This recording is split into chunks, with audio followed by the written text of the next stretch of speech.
আমি এখন স্পা সেন্টারগুলি কখনো যাইনি। আমি ঘুরে দেখলাম খুব কম খরচে সাধ্যের মধ্যে এই স্পা সেন্টারটি মানুষের চাহিদা পূরণ করতে সমর্থন হবে। আমি এই আজকে প্রথম আসলাম, এসে তাদের সার্ভিসগুলো অনেক ভালো লাগলো। আমি ঢাকা থেকে আসছি, তাদের ব্যবহার সব কিছুই ভালো। আমি আশা করি সামনের দিকে এটা আরও বড় দিকে যাবে। আসলে এটার মধ্যে আসছে হলো আমাদের কোনাবাড়িতে নতুন করে যেহেতু এটা হয়েছে।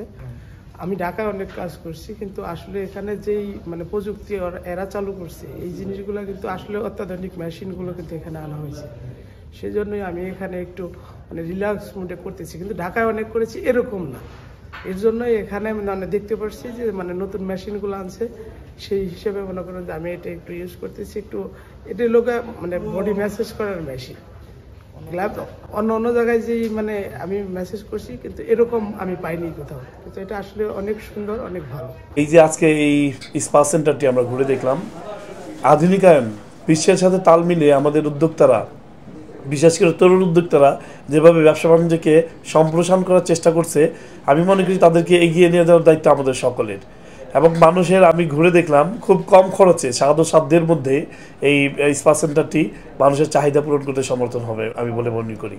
আর এটা যেহেতু কোনাবাড়িতে অবস্থিত, এখানে ব্যবসায়িক এলাকা, ব্যবসায়ী সম্প্রদায় এবং অন্যান্য যারা আছেন সাধারণ মানুষ এখান থেকে নাগরিক সেবাটা পাবেন বলে আমি বিশ্বাস করি। আমি এখন এই স্পা সেন্টারগুলি কখনো যাইনি, আমার এই সম্পর্কে কোনো ধারণা যেহেতু নাই। তারপর আমি মনে করি যে খুব কম খরচের মধ্যে, আমি দেখলাম ঘুরে ঘুরে খুব কম খরচের মধ্যে এই নাগরিক সুবিধাগুলি যারা আছেন, বিশেষ করে আগে আমরা এমনিতেই একটা সেলুনে প্রবেশ করলে দেখা যায় যে অনেক খরচের ব্যাপার।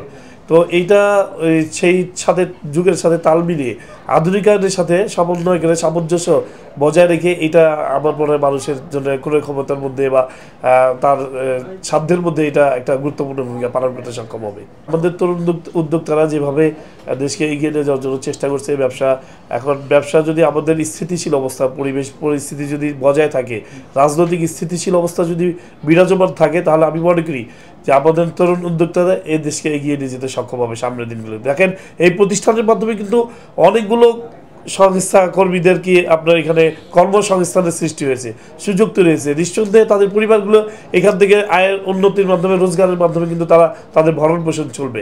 তো এমনিভাবে আমাদের তরুণ উদ্যোক্তারা সারা দেশব্যাপী কিন্তু বিভিন্ন প্রতিষ্ঠানের মাধ্যমে, ব্যবসার মাধ্যমে তারা ছড়িয়ে পড়ছে। শুধু তাই নয়, আন্তর্জাতিকভাবে তারা সুনাম এবং বজায় রেখে তারা বহির্বিশ্বের সাথে তাল মিলিয়ে তারা চলতে সক্ষম হচ্ছে বলে মনে করি।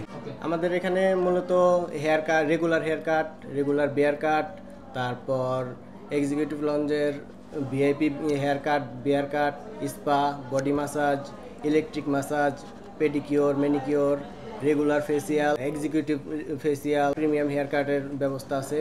তারপর জুস বারের ব্যবস্থা আছে। প্রত্যেক কাস্টমারের জন্য একটা ওয়েলকাম ড্রিঙ্কসের ব্যবস্থা করা আছে, যেই টোকেন নিলে প্রথমেই একটা তাদেরকে ওয়েলকাম ড্রিঙ্কস দেওয়া হবে। তারপর যদি সে আবার তার ইচ্ছা হয় যে সে পারচেস করলে সে পরবর্তীতে কিনে খেতে পারবে, এরকম ব্যবস্থা আমাদের এখানে আছে। আমি এই প্রতিষ্ঠানটি দিয়েছি মানুষের মূলত সেবামূলক কাজের জন্য, যাতে কিছু মানুষের কর্মসংস্থান হয়, পাশাপাশি এই শিল্প অঞ্চল এলাকাতে মানুষ যেন ভালো একটা সেবা পায়, যেটা মানুষ এইখান থেকে গিয়ে উত্তরাতে বা গুলশান বনানীতে গিয়ে সার্ভিস নেয়, সেটা যেন এইদিকে ভালো কিছু পায়, যাতে এই দিক থেকে সেই দিকে গিয়ে সার্ভিস নিতে না হয়, সেই জন্য প্রতিষ্ঠানটা করা।